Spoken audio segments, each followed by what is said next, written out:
Hello students, I am Sai Baba here.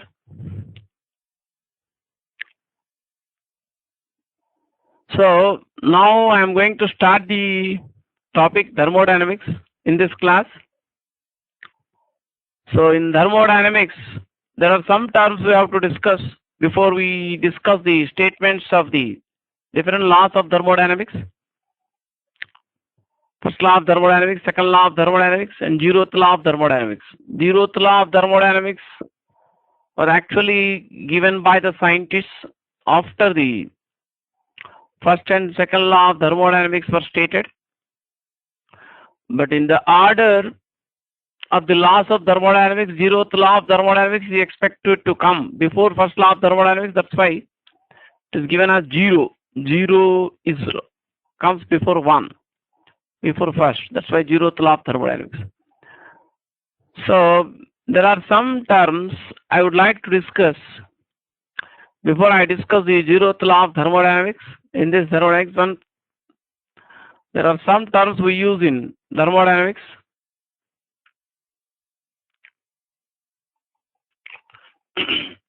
So there are some terms I want to discuss in thermodynamics because these terms are often used when we discuss the theory part in thermodynamics. So I advise the students who are listening to the class to just concentrate only to listen and see. Don't write running notes when I am discussing the subject. I will be showing you the notes in a systematic manner later with PowerPoint presentation. So you can write the notes later. So don't write running notes when I am discussing the concepts. There are some terms which we use in thermodynamics. System. That means any a fixed mass. System means a fixed mass of a body or material which is isolated, separated from surroundings, either in a container or a vessel. We call it a system.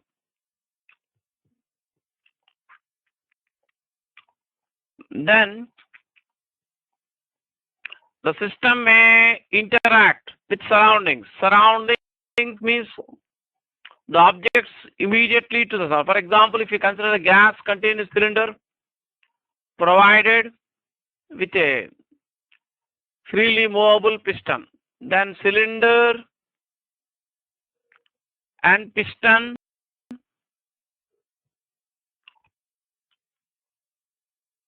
are considered as surroundings and gas is considered system. Then the term equilibrium.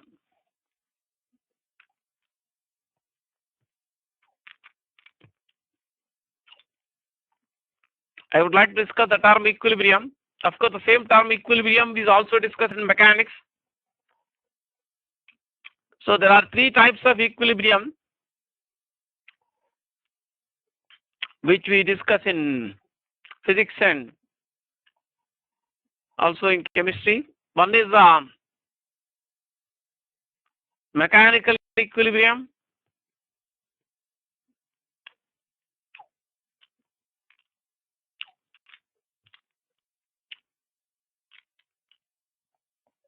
The other one is the chemical equilibrium.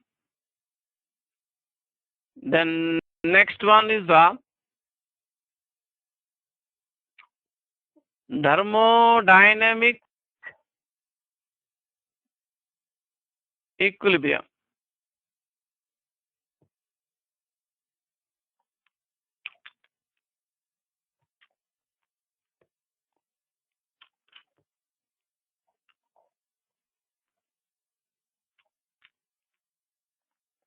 There are three types of equilibrium here. One is the mechanical equilibrium. Second one is the chemical equilibrium. Third one is the thermal equilibrium.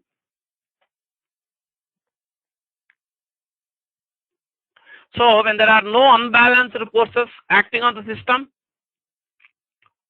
I mean the net external force on system is zero. In the same way, net external torque acting on system is zero.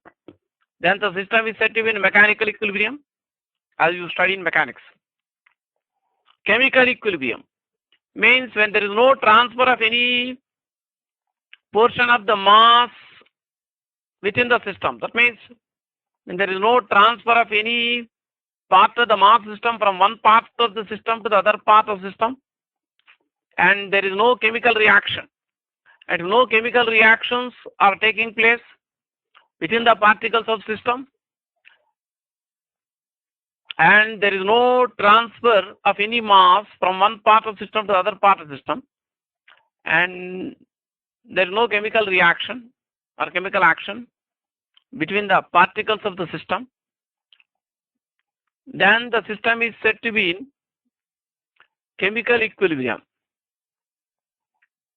Thermal equilibrium. Next, thermal equilibrium means when the system is in perfect thermal contact with the surroundings. That means when the temperature of system is constant and same as the temperature of the surrounding, then the system is said to be in thermal equilibrium with the surroundings. So a system is said to be in thermal equilibrium with the surroundings, and the system is in perfect thermal contact with the surroundings, so that any amount of heat, if at all given to the system, that will get transferred immediately to the system, or any heat lost by system is immediately transferred outside system, such that the temperature system at any instant will be equal to the temperature of surroundings. So the system is said to be in thermal equilibrium with the surroundings when the system is in perfect thermal contact with the surroundings and temperature of system same as the temperature of surroundings. So when the system is, when all the three equilibrium conditions are satisfied, that is when the system is in mechanical equilibrium and as well as in chemical equilibrium and thermal equilibrium, then we say that the system is in thermodynamic equilibrium. So the system is said to be in thermodynamic equilibrium when all the three types of equilibriums exist simultaneously. That is when the system is in mechanical equilibrium and also in chemical equilibrium, and system is also in thermal equilibrium with the surroundings. Then we say that when all the three types of equilibriums exist, then the system is said to be in thermodynamic equilibrium. So in the state of system in a thermodynamic equilibrium is represented by macroscopic quantities.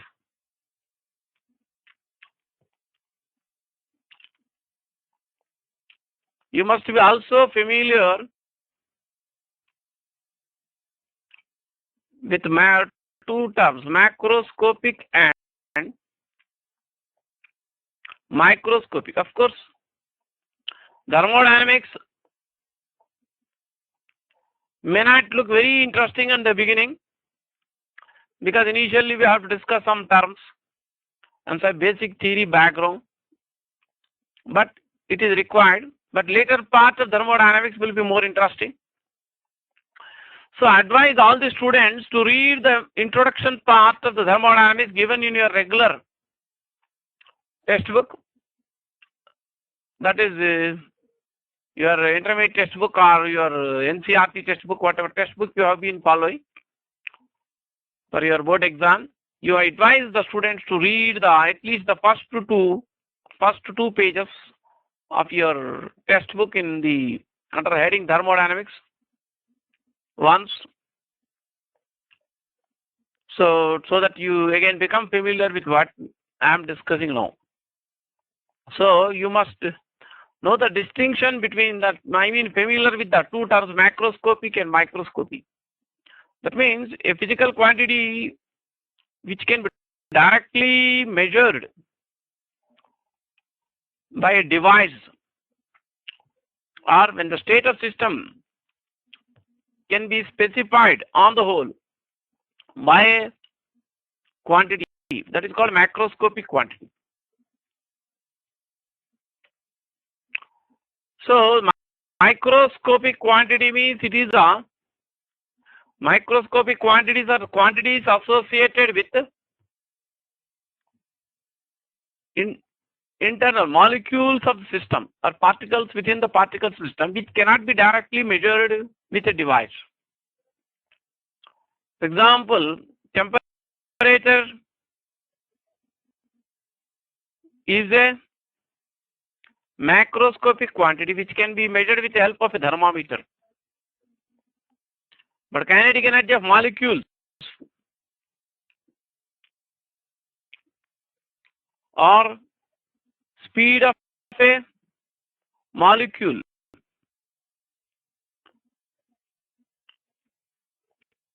or collisions, rate of collisions of molecules.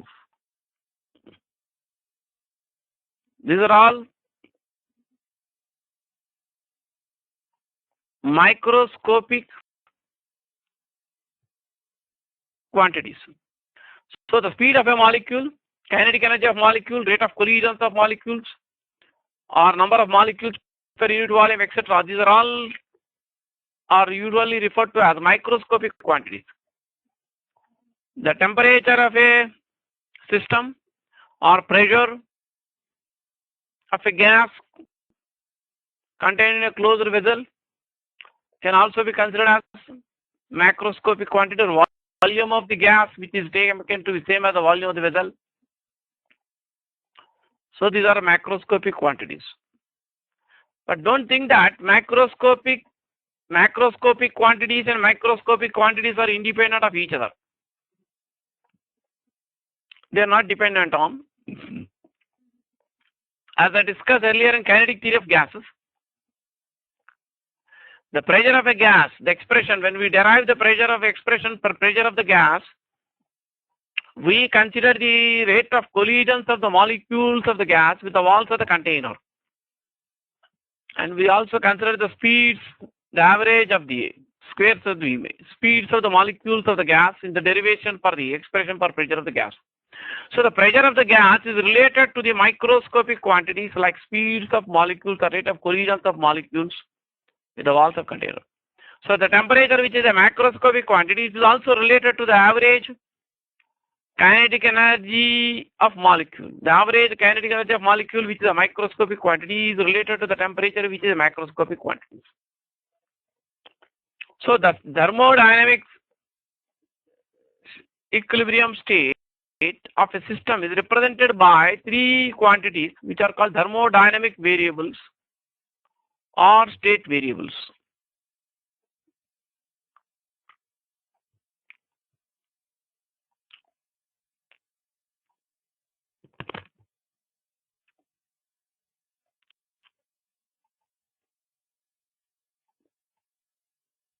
So as I told you, if you say that a system is in thermodynamic equilibrium, it implies that the system is in mechanical equilibrium, the system is also in chemical equilibrium, and the system is also in thermal equilibrium with the surroundings. So when you consider a system in the thermodynamic equilibrium, the state of system in one thermodynamic equilibrium is represented by the three quantities: pressure, volume, temperature. P represents the pressure of the gas or pressure of the system, V is the volume, T is the temperature of system. So these are called state variables of the system.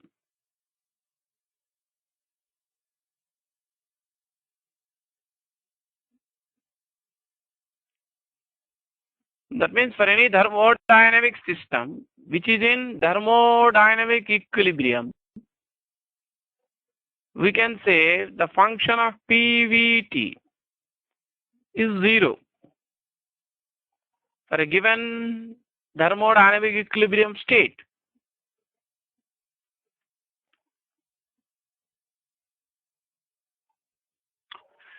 So as we discussed in the term temperature, once in calorimetry and change of state, The temperature indicates the degree of hotness or coldness of a body. That is, the spontaneous transfer of heat energy takes place from body at higher temperature to the body at lower temperature. Now let us consider three systems A, B, C contained in three closed containers or vessels such that the two systems A and B are separated by adiabatic wall, means insulating wall, and A and C are separated by diathermic or conducting wall. B and C are also separated by conducting or diathermic wall. The three systems are separated, isolated from surroundings. Suppose if A and C are in thermal equilibrium with each other, we can say that A and C are thermal equilibrium with each other when there is no transfer of any heat energy from A to C or C to A. Suppose if B and C are also in thermal equilibrium with each other, that means if there is no transfer of any heat energy from C to B or B to C, then we can say B and C are in thermal equilibrium with each other. Then you can conclude that means A and C are in thermal equilibrium with each other, means temperature of A is same as temperature of C. B and C are in thermal equilibrium with each other, means temperature of B is same as temperature of C. So right hand side is same. That means the left hand side will also be equal. So temperature of A will be equal to the temperature of B. That means next A and B are next separated by diathermic or conducting wall, but A and C are separated by adiabatic wall, and B and C are also separated by adiabatic wall. Then there will be no transfer of any heat energy either from A to B or B to A. That means A and C are in separately thermal equilibrium with each other, and B and C are also separately in thermal equilibrium with each other. In that case, A and B will be in thermal equilibrium with each other. If the adiabatic wall between A and B is separated by diathermic wall, there will not be any transfer of any heat energy from A to B or B to A. So this zeroth law of thermodynamics gives you the existence of temperature of the body, concept of temperature. So I would like to show you the statement of the zeroth law of thermodynamics.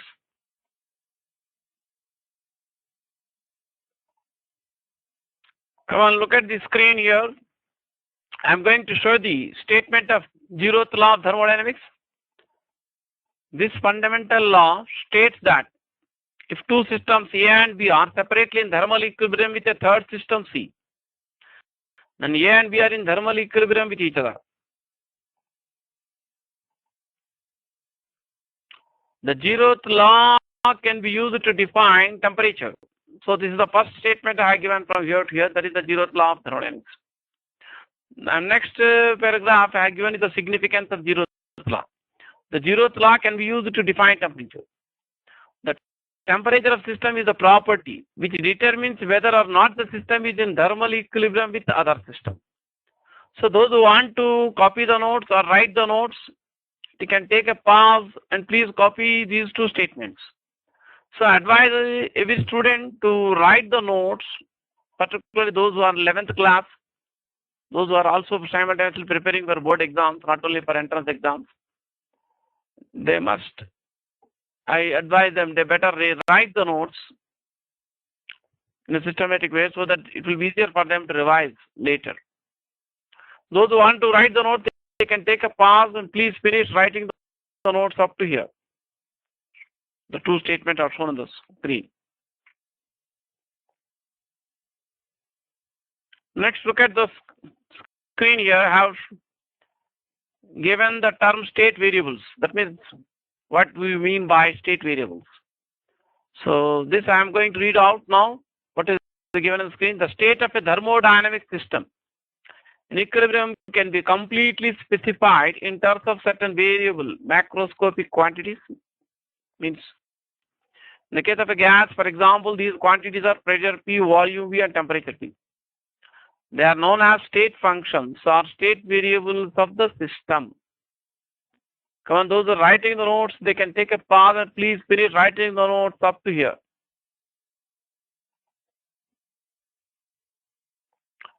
So next I would like to, all those students who, those who are writing the notes and finish writing the notes up to here, please stop writing. Now again, concentrate to listen. So next I am going to discuss the term heat capacity, specific heat capacity, and how to calculate the quantity of heat energy lost or gained by a system or substance when its temperature changes without any change of state. So heat capacity in lower classes, sometimes it is also called as thermal capacity. Please stop writing and concentrate to listen. The same term in lower class or old textbook, it is often called as thermal capacity. So the heat capacity of a substance is numerically equal to the amount of heat energy required to change the temperature of the entire mass of substance by 1 degree. That means either by 1 degree centigrade or by 1 degree Kelvin. That means if delta Q represents the quantity of heat energy required to increase the temperature of the system by delta T, from T to T plus delta T. Temperature on absolute scale or Kelvin scale is denoted by capital T, as you know. But of course, change in temperature on Kelvin scale is numerically same as the change in temperature on centigrade scale. To say the temperature of a body or system is increased by 1 degree centigrade, then increase in the temperature on Kelvin scale will be 1 degree Kelvin. So increase in temperature or change in temperature on Kelvin scale numerically same as the change in temperature on centigrade scale. So the heat capacity of the body in the range between, average heat capacity given by delta Q by delta T, denoted by capital H or capital S in some books. I denoted by capital H.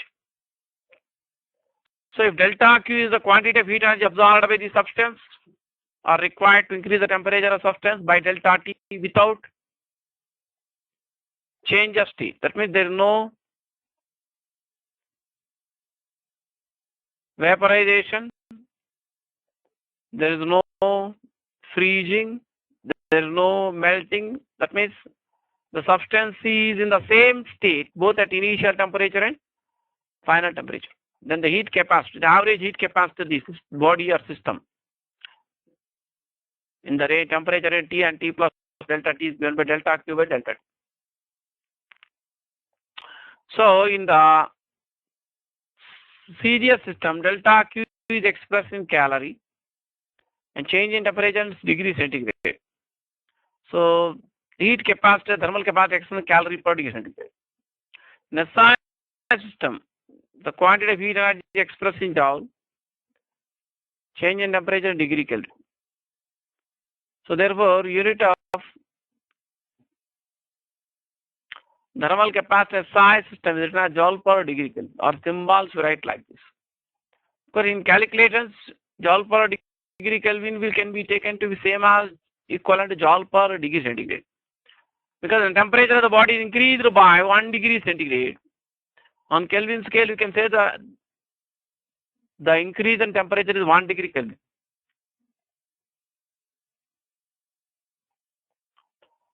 Now the heat capacity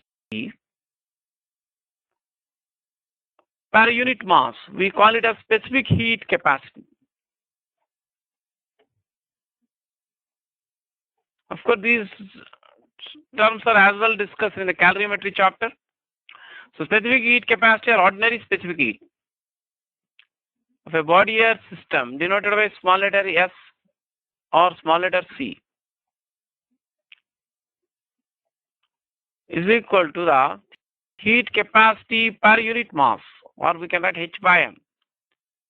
H is the thermal capacity of the body, which you can write thermal capacity of the body or system. You can write delta Q by delta T.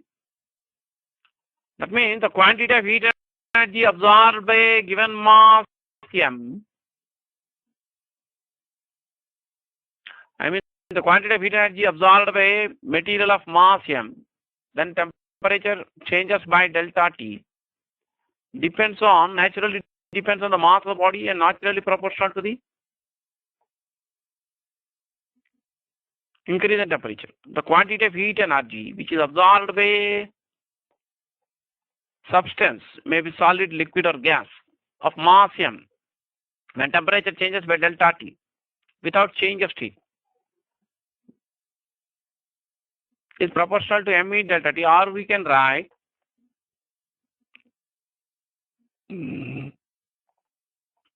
M small c delta T or M small s delta T. Small c or small s is a constant for a given substance at a given temperature, which we call it as ordinary specific heat of substance or specific heat capacity.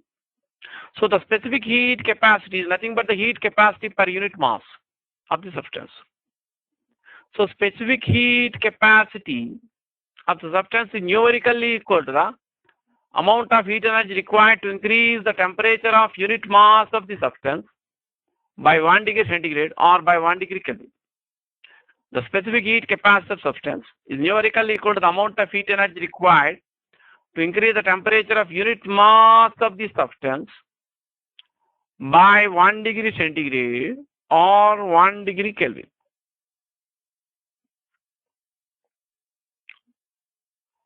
So the expression I have written for ordinary specific heat, we actually represents average specific heat.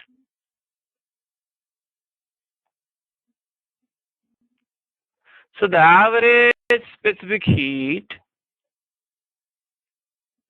of a substance in the temperature range T to T plus delta T is given by, if delta Q represents the amount of heat energy required to increase the temperature of the mass M of the substance by delta T from T to T plus delta T, and the average specific heat capacity or average value of ordinary specific heat in the temperature range T and T plus delta T is given by delta Q by M delta T. So the specific heat is a constant for a given substance at a given temperature. So in general, specific heat of substance is bound to vary with variation of temperature. Therefore, more precisely, the specific heat of a substance at particular temperature T, the ordinary specific heat or specific heat capacity at a particular temperature T, can be written as C equal to dQ by M dt, where dQ represents the quantity of heat energy required to increase the temperature of the substance with mass M by infinitesimally small amount dt from T to T plus dt. That means if dQ represents the quantity of heat energy required to increase the temperature of mass M of the substance by infinitesimally small amount dt from T to T plus dt, then the actual value of the ordinary specific heat or specific heat capacity at temperature T is given by small c or small s equal to dQ by M dt, or dQ can be written as MC dt, or dQ can be written as small m small letter s into dt.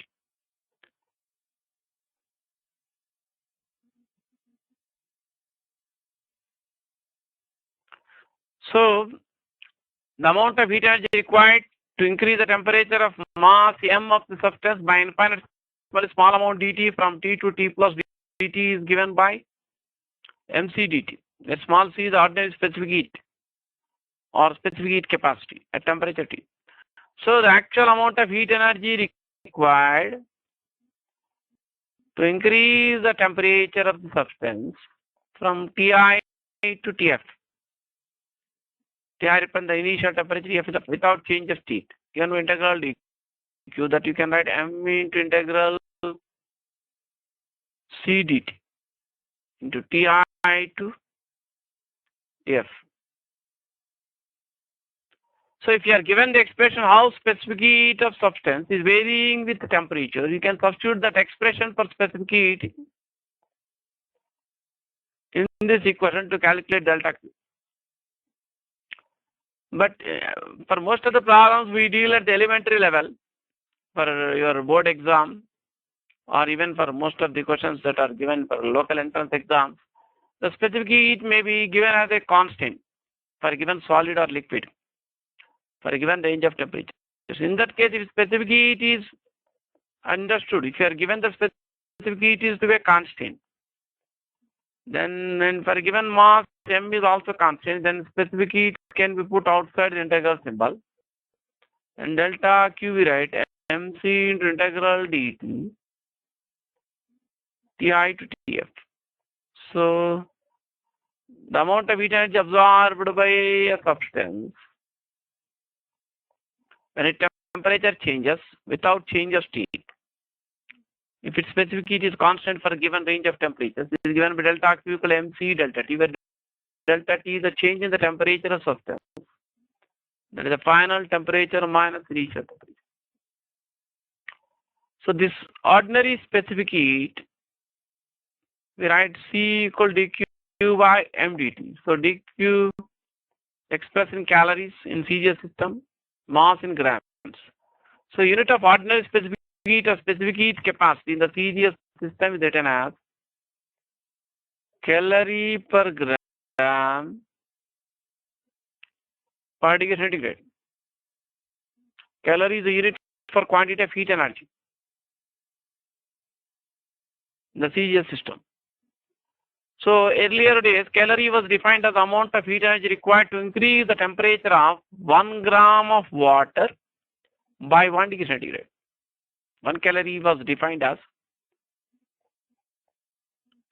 the amount of heat energy required to increase the temperature of 1 gram of water by 1 degree centigrade.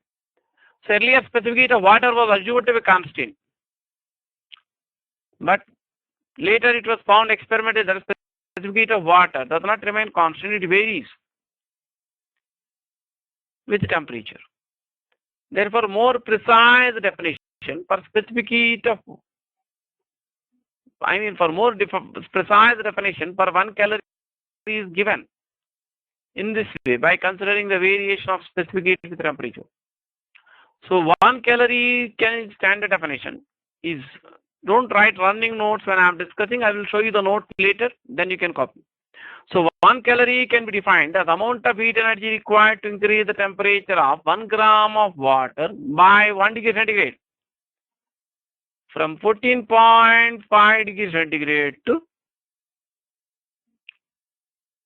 15.5 degree centigrade.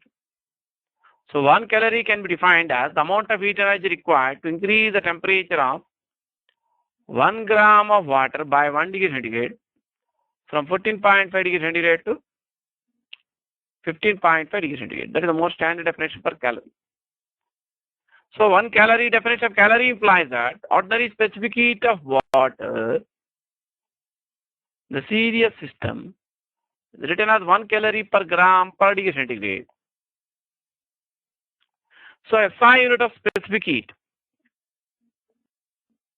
is joule per, SI unit of ordinary specific heat or specific heat capacity joule per kilogram per degree Kelvin.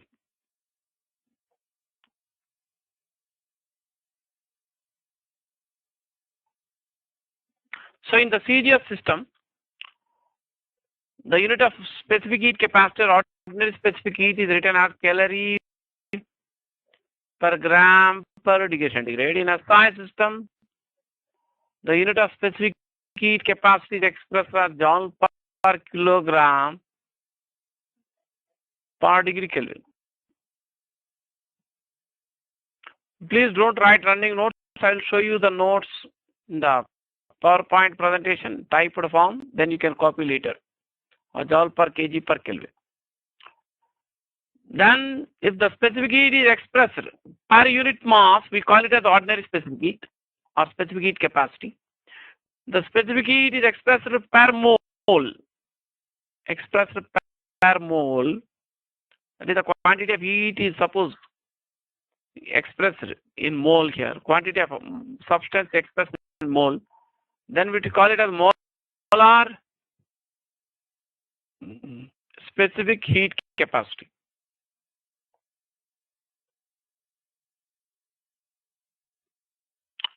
So the molar specific heat capacity of a substance is numerically equal to the amount of heat energy needed to increase the temperature of 1 mole of the substance by 1 degree Kelvin or 1 degree centigrade. So molar specific heat capacity or simply molar specific heat of a substance is numerically equal to the amount of heat energy required to increase the temperature of 1 mole of substance by 1 degree centigrade. As I told you, if the specific heat is a constant for a given range of temperature, then the quantity of heat energy absorbed by the substance when its temperature changes by delta T. If specific heat is constant for that range of temperature, delta T. Given by delta Q equal ms delta T, whereas this is ordinary specific heat, which is expressed per unit mass. Calorie per gram per degree centigrade or joule per kilogram per degree Kelvin. As you know, the number of moles of a substance, you can write mass of the substance by molar mass. This mass of substance, suppose denoted by small m, molar mass is molecular weight by capital M. Then mass m you can write nu into capital M. So this you can write nu into capital M into S into delta T. So if nu into S can be written as delta Q by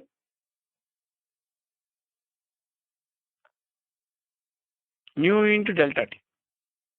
So if capital M into S equal to, capital M is the molar mass or molecular weight into ordinary specific heat. Can be written as delta Q by nu delta T. That means if you consider 1 mole of substance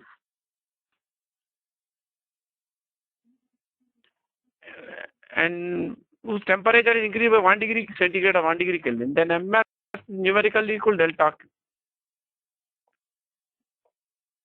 So the molar specific heat capacity of a body or system numerically equal to the amount of heat energy required to increase the temperature of 1 mole of substance by 1 degree Kelvin or 1 degree centigrade. So the molar specific heat capacity will be equal to the molar mass into ordinary specific heat. The molar specific heat is denoted by capital C usually. You can write capital C equal to delta Q by nu delta T. That means if delta Q represents the quantity of heat energy required to increase the temperature of substance by delta T from T to T plus delta T, then the average value of the molar specific heat of substance in the temperature range T and T plus delta T is given by delta Q by nu delta T, where nu represents the quantity of the substance expressed in mole, which is expressed per mole. Nu is the quantity of substance expressed in mole. That means more precisely molar specific heat you can write dQ by nu dt. So dQ represents the amount of heat energy required to increase the temperature of substance by infinitely small amount dt. So in terms of the dQ you can write therefore nu capital C dt, or you can write small m subscript small c dt. Small c is ordinary specific heat or ordinary specific heat capacity. Capital C is the molar specific heat. So you can observe that molar specific heat you can write small m into small c by nu. If you substitute nu equal to small m by capital M, or small m by nu can be written as capital M. So capital C is equal to capital M into small c. That means molar specific heat of any substance can be written as product of the molar mass of substance and the ordinary specific heat of substance. So molar specific heat of a body or substance is equal to product of its molecular weight and ordinary specific heat. So molar specific heat of substance is equal to product of its molar mass and ordinary specific heat or ordinary specific heat capacity. So the molar specific heat or molar specific heat capacity in the serious system is expressed in calorie per mole per degree centigrade. As in a SI system, the molar specific heat of substance is expressed in joule per mole per degree Kelvin. The specific heat is expressed per mole. It is called molar specific heat. If the specific heat is expressed per unit mass, it is called as the ordinary specific heat. So molar specific heat of substance can be written as product of molar mass of substance and ordinary specific substance. So next I would like to summarize the discussion I have done after state variables about the heat capacity and specific heat capacity. And those who are writing the notes, again get ready with your notebook and pen. I am going to read out the definitions for heat capacity, specific heat capacity, etc., which I have discussed now. If a quantity of heat delta Q rises the temperature of a body through delta T from T to T plus delta T, then average heat capacity of the body in the temperature range T and T plus delta T is given by H equal delta Q by delta T. It can be denoted by H or capital S. Some of the textbooks it is denoted by capital letter S. Those who are writing the notes, they can take a pause and finish writing the notes. Next, I would like to show you the next slide in continuation to this.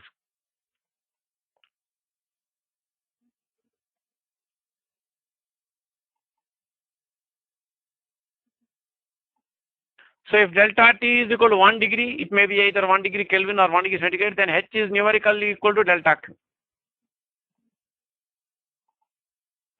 So you can look at the screen. The heat capacity of body is numerically equal to the quantity of heat required to rise its temperature by 1 degree centigrade or 1 degree Kelvin. It expressed in calorie per degree centigrade in the serious system, or it can be expressed in joule per degree per Kelvin or joule per Kelvin in a SI system. So those who are writing the notes, please take a pause and finish writing the notes till here. I'd like to show you the continuation. Our next slide. Look at the screen. Here the heat capacity per unit mass of a body is called the specific heat capacity of the material of the body. Write small c or small s equal to H capital H by small m or 1 by small m into delta Q by delta T. Come on, those who are writing the notes, please take a pause and finish writing the notes up to here. So I am going to next show the continuation to this.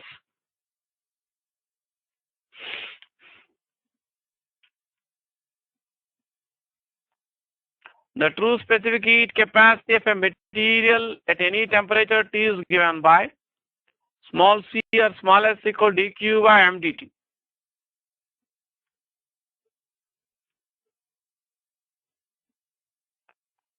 Where dq is the quantity of heat required to increase the temperature by an infinitesimally small amount dt.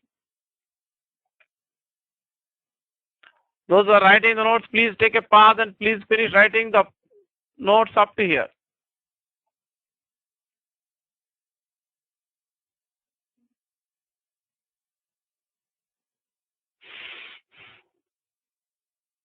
So the true specific heat is written as small c or small s equal dq by small m into dt. The dq is the amount quantity of heat required to increase the temperature by an infinitesimally small amount dt. Next, I am going to show the continuation to this.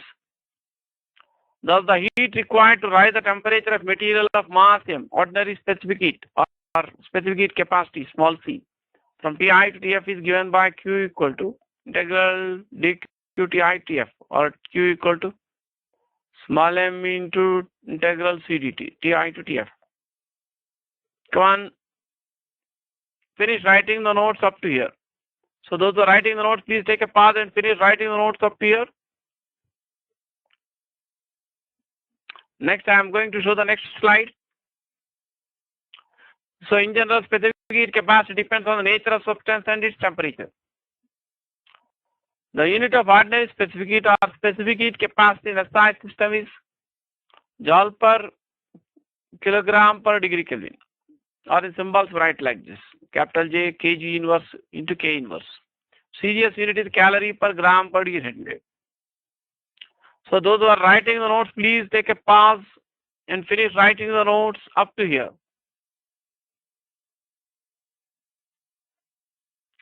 So next I am going to show the next slide here. The quantity of substance is nu, expressed in moles, and the molar specific heat capacity of substance is given by capital C equal to delta Q by nu delta T. More precisely, capital C equal to dQ by nu dt. So those who are writing the notes, please take a pause and finish writing the notes up to here. The SI unit of molar specific heat capacity is joule per mole per degree Kelvin, or joule per mole inverse into Kelvin inverse.